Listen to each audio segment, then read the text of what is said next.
La quotidienne vous est présentée par Microsoft.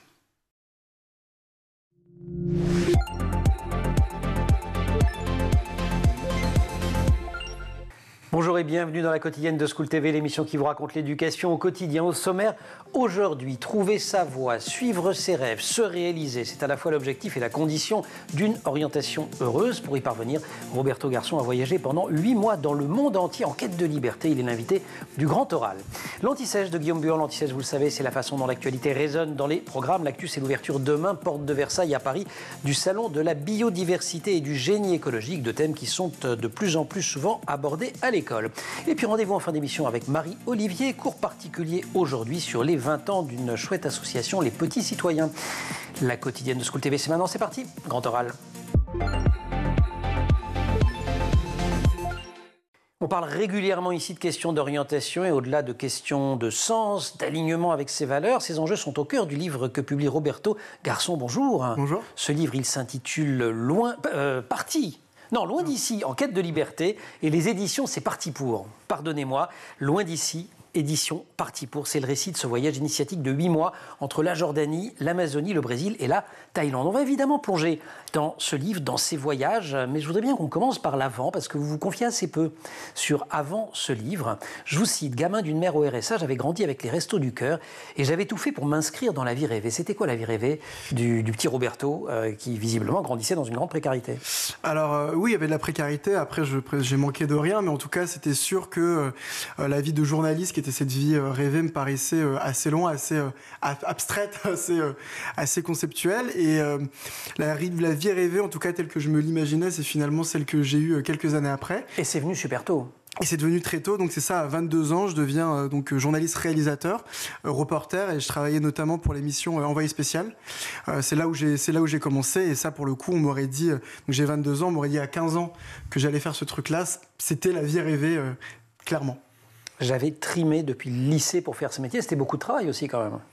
Oui, parce que moi j'ai fait un parcours d'école de journalisme.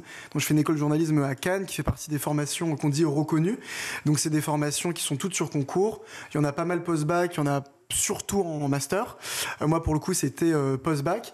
Donc ça veut dire passer le concours à 17-18 ans, le réussir ses études, réussir les premiers stages, se faire connaître, s'insérer, etc.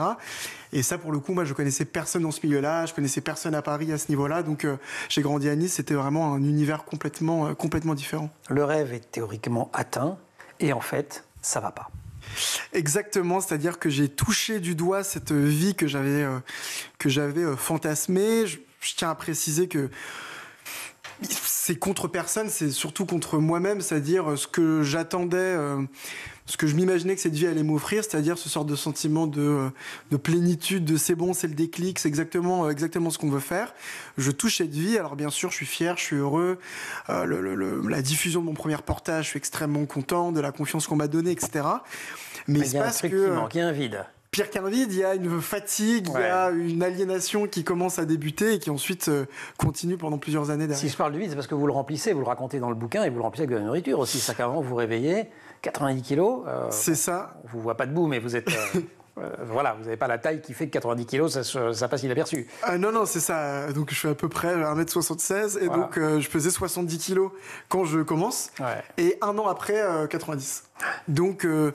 Finalement, le livre commence par ça, il commence par le corps aussi, c'est le corps et l'esprit. C'est ça. Mais en tout cas, le corps était devenu le symptôme d'un mal-être, d'un malaise psychique en fait. Donc finalement, je commence en parlant du corps, qui va être éprouvé tout au long de cette aventure, mais c'est quelque chose d'autre qui n'allait pas en fait, et le corps est juste venu me le signaler parce que j'arrivais pas à m'en rendre compte assez rapidement. Il va être sacrément éprouvé par ce voyage. Alors au cœur de la quête qui suit, il y a une interrogation philosophique, c'est quoi la liberté? Pourquoi ça vous habite autant? D'où ça vous est venu? Parce que cette obsession, ça revient pendant tout le bouquin.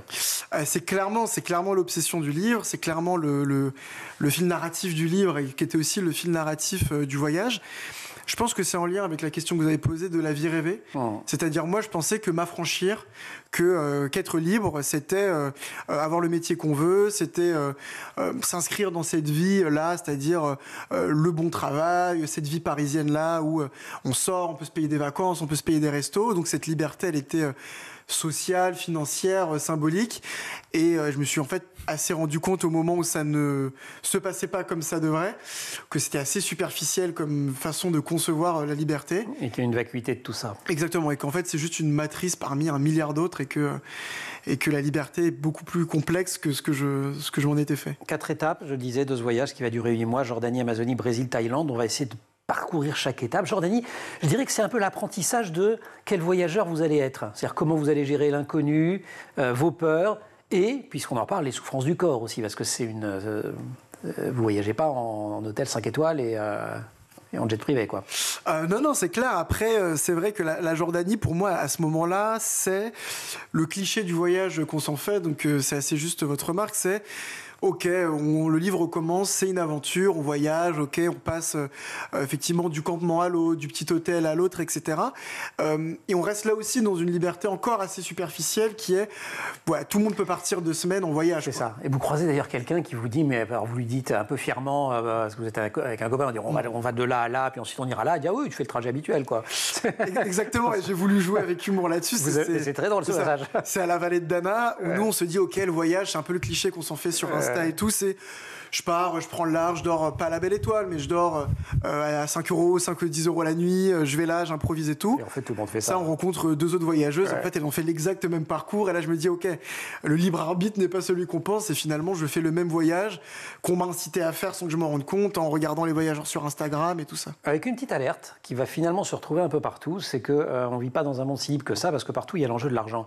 Ils vont voir arriver des Occidentaux, se dire que vous êtes riches, ils vont tout vous prendre, ça c'est ce qui vous sera dit plus tard en Équateur. N'empêche que dès la Jordanie, il y a une petite arnaque. Alors, c'est pas grave, vous perdez 10 € dans la bataille, mais c'est 10 € pour lesquels vous vous rendez compte, quand même, on est les nantis. Quand on vient de France. Exactement, et moi je voulais vraiment pas faire un livre sur juste le dépassement de soi, je pars, nanana, c'est vraiment pas l'idée. L'idée c'était aussi de retrouver sa juste place, et donc la personne qui voyage dans ce livre, c'est un occidental, c'est un homme, c'est un jeune homme qui a encore sa santé, qui a encore donc toute une série de privilèges, on va dire, qui s'accumulent, qui permettent ce voyage possible. Donc c'était naturel pour moi d'interroger aussi ce rôle-là tout au long du bouquin, et de dire, voilà, c'est pas n'importe qui voyage. Moi, je peux me le permettre. Il n'y a pas beaucoup de gens qui peuvent se permettre de voyager comme un luxe, comme un plaisir, dans le monde, même en France. Donc, et on ne voyage pas de la même manière selon l'argent qu'on a, l'âge qu'on a. N'empêche que dans plein de pays, on est quand même si on ne vit pas luxueusement en France, on est quand même on est des ababes, quoi. Oui, on sent. Enfin, il suffit de le voir avec. J'en parle très, très brièvement dans le livre en mentionnant dans la Thaïlande, mais on y viendra plus tard, mais très brièvement. Bon, aussi, c'est simple. Vous allez dans un autre pays, tout le monde vous dit, mais c'est incroyable là-bas, tout est facile, machin. Évidemment, t'es riche. Voilà. Tu vis juste la vie d'un riche du pays en question. Eux vivent en France, donc c'est la même chose. Le rapport au corps, on va peut-être en reparler, parce que c'est assez présent dans le bouquin. Alors vous êtes parti avec un copain, Marvin, en Jordanie, dans le désert, l'effort a un sens, écrivez-vous. Marvin se découvre une passion pour la grimpe. Lui qui n'a l'habitude d'utiliser ses jambes que pour taper du pied dans les soirées techno-clandestines ou pour pédaler jusqu'à chez lui, ivre en vélib électrique. C'est un vrai truc, ce rapport au corps. Ça, c'est quelque chose qu'on a très peu en France, finalement. Complètement. Alors, effectivement, pauvre Marvin, je me rends compte comme ça, mais effectivement, et qu'en plus, c'est un grand marcheur. Vous êtes toujours copains? Ah oui, c'est un de mes meilleurs amis. Et c'est un grand marcheur qui a aussi fait plein de voyages derrière ça. Et complètement, c'est aussi ce que j'ai voulu interroger, c'est la sédentarité. C'est ça. Et moi, cette vie parisienne que j'évoque au début, c'est aussi une vie où si je regarde le compteur sur mon téléphone, des fois, je marche 2 km, c'est-à-dire vraiment l'aller-retour jusqu'à mon boulot, jusqu'au supermarché. Mon corps, il s'épuise pas tant que ça, il fait pas tant d'efforts que ça. Et donc, le poids, c'est pas juste, je suis gourmand. Le poids, c'est aussi un mode de vie que je viens interroger, que je viens questionner, où on cesse de replacer son corps dans son environnement.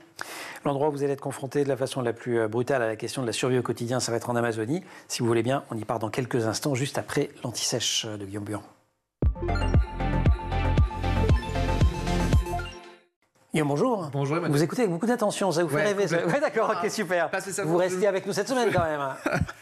Je vais réfléchir. Ouais, c'est ça, ok, super. On part ce matin pour l'Anti-Sèche à la découverte de la planète, mais sans aller trop loin, avec l'ouverture demain, porte de Versailles à Paris, du Salon de la biodiversité et du génie écologique, 2 thèmes qui sont de plus en plus souvent abordés à l'école. Et pour aider notamment les professeurs qui parfois se sentent un peu démunis face à ces thèmes, l'Agence de la transition écologique a publié le guide La forêt française en 10 questions, réalisé avec la contribution notamment de l'Office national des forêts et du Centre national de la propriété forestière. Un guide qui permet ainsi aux professeurs de de mieux comprendre la situation de nos forêts, de mieux la faire comprendre là aussi à nos enfants et à nos élèves.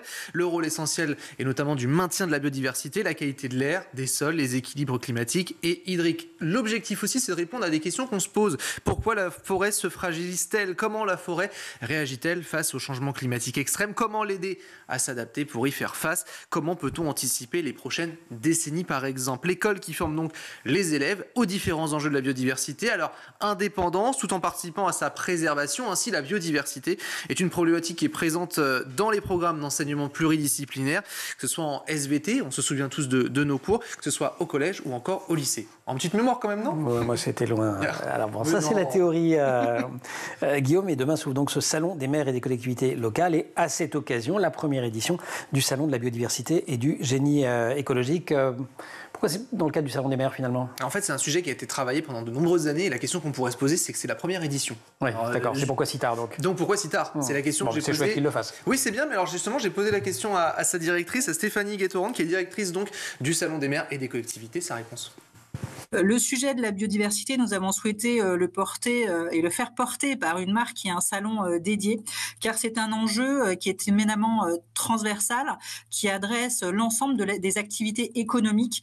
Pour nous, nécessitait d'avoir sa marque et son événement dédié pour rassembler un maximum d'experts, de solutions en concomitance donc au sein du Salon des maires. Et nous l'adressons à l'ensemble des acteurs publics, mais également aux acteurs privés qui collaborent. Et nous espérons en tout cas que cette initiative les incitera, les soutiendra afin d'intégrer les sujets et les thématiques de la biodiversité en amont de leurs projets. Alors on va s'intéresser également à ce programme, ce qui vous attend si vous vous y rendez une nouvelle fois. Écoutez la directrice. Nous avons près d'une centaine d'entreprises, d'associations, également de responsables publics qui seront présents et qui vont présenter un certain nombre de solutions sur des thématiques comme la protection et la préservation de la nature et du vivant, mais également sur les thématiques de l'éducation, de la sensibilisation à la biodiversité, sur les sujets d'agriculture durable et d'agroécologie. Nous avons un programme de conférences sur les 3 jours avec des séquences qui allieront le sujet de la biodiversité et du climat, et également de nombreux ateliers très pragmatiques pour accompagner les décideurs sur le terrain, sur des moyens et des solutions de mise en œuvre autour de projets et d'innovation. Alors l'école, comme vous le savez, est sous la responsabilité des collectivités, des mairies donc, et ce sera un enjeu central et un sujet central, notamment l'aménagement, on en a parlé ici même, avec le réchauffement climatique, mais pas que. De la pédagogie autour de l'agriculture et de l'agroécologie qui sont aussi des initiatives portées par le monde éducatif. Donc effectivement, l'école est au centre à la fois comme un lieu à aménager, mais également comme un lieu de sensibilisation des citoyens, sujet qui nécessite effectivement d'accompagner à la fois les équipes pédagogiques, mais également les familles, avec des dispositifs et des outils qui permettent de faire évoluer la connaissance de la biodiversité et du vivant en appliquant ça dès l'éducation, dès l'école, dès l'enfance, avec notamment des projets comme ceux portés par le WWF sur les écoles jardinières, mais également par l'OFB ou différents acteurs qui proposent des aires éducatives qui sont aussi proposées pour être aménagées, pas seulement à l'école, mais aussi dans les différentes villes et villages. Et les enjeux sont également d'animer les cours d'école, on en avait parlé ici même, les cours oasis, lorsqu'il fait extrêmement chaud, de replanter en fait des arbres tout simplement dans les cours. Cela en fait partie, écoutez justement la directrice. Le sujet n'est pas non plus de transformer les cours d'école simplement en jardin, puisqu'il y a aussi des enjeux d'inclusion, des enjeux d'animation des espaces des cours d'école qui sont importants, mais effectivement de pouvoir conjuguer les besoins des écoles sur ces périodes qui sont des temps justement de détente pour avoir en fait des combinés qui intègrent les sujets de la biodiversité. Donc les acteurs aménageurs de l'école sont présents et chaque année nous proposent de nouvelles solutions qui intègrent mieux la nature. Un salon qui s'adresse à tous les acteurs, à vous également qui nous regardez, c'est ouvert jusqu'à jeudi. Vous pouvez assister aussi en parallèle au salon des sports et parasports, là aussi, année olympique oblige. Donc vous avez vos entrées directement sur le site internet qui s'affiche salondiversité.com. Et vous retrouvez School TV et l'ami Patrice Boisfer, son Mac de l'éducation dans le cadre de ce salon des maires. D'un mot, merci beaucoup Guillaume. Roberto, ces questions de climat, de biodiversité, etc., ça vous concerne, on va en parler dans quelques instants, notamment en Amazonie, mais vous avez même professionnellement, vous avez fait un doctorat documentaire complément d'enquête là-dessus notamment. Oui, c'est ça, j'ai co-réalisé un documentaire qui a été diffusé en mai, qui était la guerre de l'info sur le climat, et donc ça s'intéressait à l'essor du climato-scepticisme, et essayer de comprendre les racines et justement le besoin de pédagogie que vous évoquez dans la chronique. Vous auriez pu l'envoyer à Donald Trump quand même. Il n'aurait pas regardé les choses. C'est un risque, effectivement. Roberto Garçon, qui publie aux éditions Partir pour Loin d'ici, un beau récit de voyage. On croise des paysages, des gens, des jaguars, des flots tempétueux, des tranches de vie, des paradoxes et même des moines bouddhistes. On le retrouve.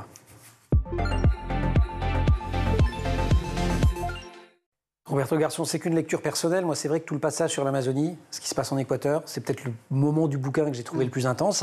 Je pense aussi que c'est celui qui, en nombre de pages, occupe une bonne moitié du livre. Vous retrouvez là-bas, avec un autre copain d'ailleurs, c'est pas Marvin, vous l'avez dégoûté, non, je plaisante, pour faire l'école.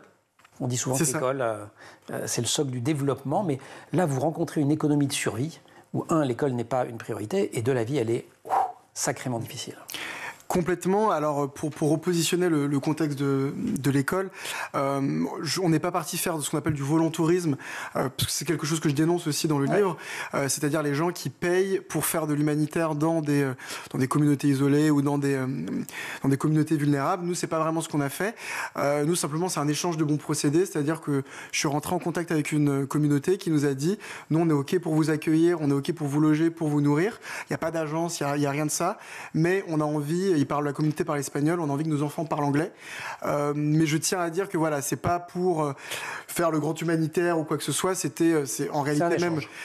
C'est un échange et c'est même en réalité, on a un média dédié à l'éducation, la vérité c'est qu'ils ont besoin de vraies structures, ils ont besoin d'un vrai programme de gouvernement. C'est ce que vous racontez. C'est ça. Vous vous retrouvez face à eux et vous dites finalement, nous, ça sert pas à rien, mais on est loin du compte, quoi. Il n'y a pas de suivi pédagogique, les profs, en fait, ça vient, pourquoi ils ont besoin de professeurs, c'est que ça vient du fait que les profs, là-bas en Équateur, ne veulent pas aller dans ces zones-là, et donc, en fait, vous vous retrouvez avec des enfants qui n'ont pas cours, des fois, ont personne pendant 3 mois, puis un volontaire vient pendant 3 semaines, c'est pas des profs, je suis pas prof pour enfants, quoi. En revanche, il y a un universel de l'enfance ou de l'adolescence, parce que alors, leur comportement, je pense que vous aviez les mêmes quand vous étiez petit dans votre collège ou au lycée à Nice, non? Alors oui, j'avais pas de carabine dans la salle de classe. Non, alors la carabine, c'est pourquoi? C'est pour aller chasser. Voilà. C'est pour aller chasser. Mais précise que vous n'étiez pas en train de tirer sur les enfants. Non. Moi, j'en avais pas, eux en avaient parfois. Ouais. Et donc vous rentrez, vous avez des enfants, c'est ça. Mais on retrouve un universel, c'est-à-dire devoir convaincre les enfants que ça sert à quelque chose. Et il y avait une vraie dissension dans la communauté entre les parents qui étaient justement en mode on s'en fout, nous on veut qu'ils sachent pêcher, cultiver, chasser, et d'autres parents comme Diego, qui est aussi Diego et Lucia, qui sont un couple au cœur du livre, qui eux étaient en mode on se fait bouffer par la déforestation, on a de moins en moins de ressources, ils vont devoir s'ouvrir vers le tourisme, et l'école est une opportunité de survie aussi. Et il s'est tissé quand même quelque chose entre vous et cette communauté, ou vous et Diego, mais enfin bref, à tel point que votre part des droits d'auteur sur les recettes du bouquin, vous avez choisi intégralement de les reverser à la communauté. Exactement, je reverse tous mes revenus. La part droit d'auteur, c'est une partie du prix du livre. C'est ça. Et moi, je reverse tout à la communauté dans laquelle je vivais. C'était logique, c'était essentiel. Je ne pouvais pas parler d'émancipation individuelle, de dépassement de soi, etc., sans qu'il y ait une émancipation collective. Donc l'idée, c'est que quand les gens achètent le livre, de fait, ils soutiennent mon travail, le fait que j'ai l'opportunité d'en parler ici, mais surtout, ils soutiennent directement une communauté. Voilà, je voulais pas que ce soit juste le mec qui revient, qui raconte son aventure, qui se fait du beurre là-dessus, donc je ne touche pas un centime, en l'occurrence, sur le bouquin. Une communauté qui en a bien besoin. On va passer rapidement sur le Brésil, si vous voulez bien. C'est une étape... plus légère. Alors, pas désagréable, d'après ce que je comprends, mais c'est l'île de l'amour, mais en même temps, c'est un truc complètement factice. C'est ça ce que j'ai voulu. Alors, effectivement, la partie du Brésil, s'appelle Morro. Morro de Sao Paulo, exactement, qui est un village, et c'est dans la région de Bahia au Brésil. Et ce que j'ai voulu interroger là-dedans, c'était, on sort de l'Amazonie, donc sans spoiler, mais c'est très difficile, c'est très fatigant, c'est très épuisant. Je voulais un peu quelque chose qui fait... Quand je vous dis qu'il y a des jaguars et tout, c'est qu'il y a des moments où ils préfèrent retourner avec les alligators plutôt que de rester avec les jaguars. Enfin bon, je je caricature un peu, mais il y a de ça quand même. Les foyers d'acceptabilité. Voilà, exactement. Quand on a fait le pire, on veut le un peu moins pire. Ouais. Et le Brésil, en fait, il vient, c'est une partie qui peut sembler plus légère, mais qui vient interroger justement, ok, si je suis dans un endroit que je manque de rien, parce qu'évidemment, c'est l'île de l'amour, mais c'est pas que ça, c'est aussi le confort, c'est aussi l'accès à la nourriture qui me manquait dans la communauté précédente, et c'est de se rendre compte que tout ça était aussi construit sur un mensonge, et là, on est en plein dans la critique du voyageur qui veut bien voir ce qu'il décide de voir. Dernière étape, la Thaïlande, et là, vous décidez, vous vous astreignez à aller dans un monastère bouddhiste et vous dites, voilà, cette quête de liberté, cette quête de vérité, une philosophie de la vie, je vais le trouver là et je vais aller jusqu'au bout, je vais me taire, je vais méditer. Exactement, là c'était l'école, on est sur un média d'éducation, c'était l'école, c'est-à-dire on nous a dit vous ne connaissez rien de ce qui va se passer ici, vous allez apprendre, et donc c'est apprendre la méditation dans des conditions où on n'a pas le droit de parler, on peut manger qu'à certaines heures, on n'a pas le droit de dormir avant certaines heures aussi, pas le droit de lire, pas le droit d'écrire. Pas de connexion internet évidemment, donc c'était vraiment de l'autodiscipline et j'étais un enfant là-bas quoi. J'apprenais vraiment tout. Ceci dit, vous n'avez pas adoré, vous avez dit au fond. C'est doux amer. C'est doux amer parce que j'ai appris plein de choses. Ouais. Parce que c'est fascinant. Il y a la rencontre avec Tamara. Exactement. Mais même sur la pratique de la méditation pure, je rejette pas du tout ça. J'ai vraiment appris énormément de choses. Mais de fait, je voulais aussi là me porter un peu en observateur. C'est mon côté journaliste. De me dire, ok, on fait une retraite spirituelle, mais est-ce que c'est la réponse à tout? Pas forcément. C'est ça. Vous dites, la méditation rend-elle libre? Je vous cite, on m'a toujours raconté que le travail rendait libre aussi. Une petite allusion... grosse allusion d'ailleurs à Auschwitz et au camp. En vérité, les deux aliènent et épuisent. Vous cherchiez la liberté pendant tout ce voyage. Quand on vous lit, on se dit quand même les chaînes sont partout. Elles le sont, c'est ça, parce que c'est aussi en référence à une citation de Rosa Luxembourg. Oui, absolument. Celui qui ne bouge pas ne sent pas ses chaînes, qui vraiment était pour moi la citation de départ, même la citation qui reflète le plus l'essence du livre. Et les chaînes sont partout, donc la liberté pour moi n'est pas un état absolu, mais c'est des marges qu'on arrive à... des espaces, dégager, des marges qu'on arrive à dégager à un moment jusqu'à que deux chaînes apparaissent, et donc c'est un mouvement constant. Un mouvement constant, la liberté n'est rien d'autre qu'un geste et il est contagieux, écrivez-vous. Vous avez aussi un tatouage, apprend-on, consacré à la chute d'Icare. C'est ça, je ne savais pas s'il était montrable ou pas, mais bref, il l'est. Voilà, on le peut. Je ne sais pas si on le voit très bien. Il faut que vous leviez, si vous levez un peu le bras, regardez. Voilà, on devrait y arriver. Un peu plus, voilà. Bon, on le voit. On le devine, allez. On le devine, voilà. C'est de ma faute, j'aurais dû prévenir. Est-ce que Icare qui se... brûle les ailes, vous, votre tatouage? Est-ce que vous-même, vous avez l'impression de vous être brûlé les ailes avec cette aventure? Qu'est-ce qui en ressort? Le tatouage était là, justement, était avant l'aventure. Je me suis peut-être brûlé les ailes avant. Ou en tout cas, je l'ai fait, c'est marrant parce que le tatouage, je l'ai vraiment fait au moment où le livre commence, c'est-à-dire à mon point de rupture où je fais face à ce poids, je fais face à tout ça. Et c'était aussi l'idée de me dire qu'on peut aller là où on veut. Mais il ne faut pas le faire dans l'excès, il faut trouver comme Icare, la bonne distance. Si tu vas trop près de la mer, tu vas te emporter par les vagues. Si tu vas trop près du ciel, tes ailes vont cramer. Donc c'était aussi de pas dire que de pas s'empêcher d'être en mouvement, mais de trouver le bon rythme et de trouver son rythme aussi. Et ça marche aussi avec l'orientation et avec le fait de trouver sa voie. Et quand vous avez repris le boulot, j'allais dire le boulot normal... Compliqué aussi. Ouais, c'est ça. Compliqué aussi. Donc j'ai refait un documentaire et j'étais très très heureux de le faire. Mais disons qu'aujourd'hui, je cherche plutôt à développer, continuer à construire des récits. Moi j'adore la photo, l'écriture, le documentaire. Ça reste ce que je suis. Ça reste ce que j'aime en tout cas à faire. Mais je suis en train d'essayer de développer de nouveaux modèles et d'éviter l'aliénation le plus possible. C'est ça, d'inventer votre liberté finalement. D'inventer ma liberté, d'inventer mon métier, d'inventer ma liberté. Écoutez, tout ce qu'on vous souhaite, c'est d'y arriver. Roberto Garçon qui publie donc aux éditions Parti pour Loin d'ici. Très beau livre. Il y a quelques photos aussi. D'ailleurs, de temps en temps, on voit comment dire, vous êtes un peu perdu. Enfin, vous, vos copains d'ailleurs. C'est surtout mes copains. C'est surtout vos copains qu'on voit. Voilà. Dans ce monde absolument extraordinaire. Et je rappelle qu'une partie des recettes du bouquin, en fait, tous les droits d'auteur de Roberto sont directement reversés à cette communauté à Nantes qu'il a rencontrée en Équateur. Et c'est un des nombreux très beaux passages du bouquin. Il vaut mieux parce que c'est un passage important du livre Roberto. Merci. Cours particulier, c'est notre rendez-vous hebdomadaire avec Marie-Olivier. Aujourd'hui, un anniversaire, les 20 ans des petits citoyens. Et comme chaque semaine, notre rendez-vous avec Marie-Olivier. Marie, bonjour. Bonjour Emmanuel. Pour un cours particulier dédié aujourd'hui à une association qui existe depuis plus de 20 ans, les Petits Citoyens. Exactement, les Petits Citoyens fait partie du programme de la Fédération Léo Lagrange. Enfin, c'est un des programmes. Cette fédération a été fondée dans les années 50 par Pierre Mauroy. Et elle est vraiment actrice de l'économie sociale et elle œuvre pour l'éducation populaire dans les champs de la petite enfance, de l'animation et de la formation. La Fondation Léo Lagrange est reconnue... La fédération, je crois. La fédération, pardon, est reconnue d'utilité publique et elle vient en complément des activités de l'éducation nationale. Depuis 2001, les Petits Citoyens sont aussi reconnus par l'éducation nationale pour la qualité de leur contenu pédagogique, puisqu'ils bénéficient de l'agrément de l'éducation nationale. Que propose donc ce programme des Petits Citoyens? Alors en fait, ils ont un but, c'est de faire en sorte que les enfants de 7 à 11 ans deviennent des citoyens actifs dès le plus jeune âge, en passant par des outils pédagogiques de sensibilisation et de médiation. Les Petits Citoyens ont 3 grands axes de travail. D'abord, sensibiliser à la citoyenneté et aux enjeux sociétaux. Ensuite, mettre en œuvre ou aider à la mise en place d'actions de prévention et de sensibilisation. Et enfin, initier des débats entre les enfants, mais aussi des débats dans les familles et dans les communautés. Les petits citoyens peuvent intervenir en classe, mais aussi dans des centres sociaux ou des centres de loisirs, par exemple, des accueils de loisirs. Concrètement, Marie, de quoi on parle avec les enfants quand on dit citoyenneté, enjeux de société? On aborde tous les sujets? Alors, au début de l'aventure, en 2001, les petits citoyens s'intéressaient plutôt à l'éducation aux médias.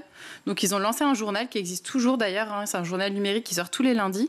Et depuis, les thèmes se sont vraiment diversifiés. Ils ont notamment fait des choses sur le harcèlement scolaire, pas mal de contenu pédagogique là-dessus, l'égalité filles-garçons, le cancer. Il y a vraiment beaucoup de choses. Il y a de nombreuses ressources qui sont disponibles sur leur site, comme des vidéos ou des activités ludiques interactives dans lesquelles les enseignants peuvent piocher.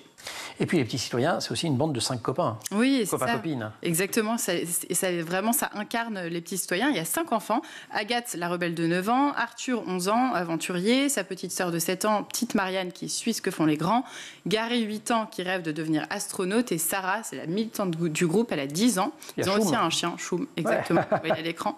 Et les enfants peuvent vraiment faire la rencontre de ces joyeux personnages de BD sur le site des Petits Citoyens et partout dans les supports qu'ils utilisent. Ils suivent leurs histoires, ils peuvent suivre leurs interrogations, leurs doutes, leurs échanges. Ils peuvent même écrire à chacun des personnages. Donc on peut choisir d'écrire soit à Arthur, soit...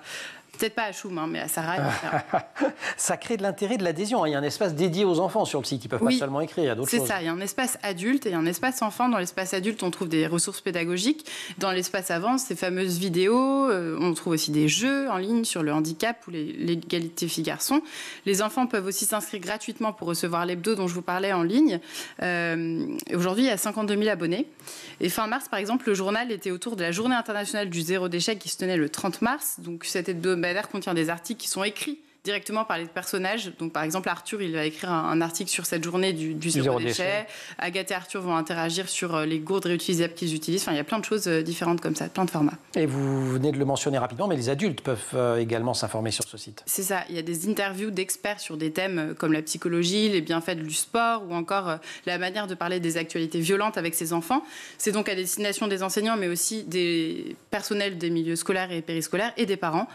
Un catalogue en ligne est aussi disponible avec plein de ressources pédagogiques, des jeux par exemple sur l'éducation aux médias ou des kits pédagogiques sur les élections, sur l'estime de soi ou encore sur le vivre ensemble. Ce qui fait autant d'outils extrêmement intéressants à utiliser. Il faut donc aller sur le site internet des Petits Citoyens pour avoir toutes ces infos. Absolument, en se rappelant que la démarche est fondée sur 4 principes. D'abord l'expérimentation. En fait, ils offrent des ressources à des établissements scolaires. Il y a 500 lieux d'expérimentation. Une pédagogie qui est active, c'est vraiment l'enfant qui est acteur de ses apprentissages. On en parle souvent dans cette chronique d'ailleurs. Une démarche pédagogique qui vient en appui des enseignements qui sont déjà existants avec des outils complémentaires et des supports divers pour que chacun y trouve son compte. Chaque jour, il y a 60 000 enfants qui sont sensibilisés à ces questions citoyennes avec les Petits Citoyens dans plus de 480 collectivités partenaires. Voilà, il faut continuer l'effort parce que c'est important, cette citoyenneté active. Merci beaucoup, Marie, pour ce cours particulier. Merci aussi à toute l'équipe de l'émission. Laure Audemont au maquillage, Marine Plantec à la préparation de l'émission et qui est en régie aujourd'hui avec Saïd Mamou au son, Xavier Sanchez à la réalisation. Vous restez sur School TV, vous nous retrouvez nous en permanence sur Internet et sur les réseaux sociaux.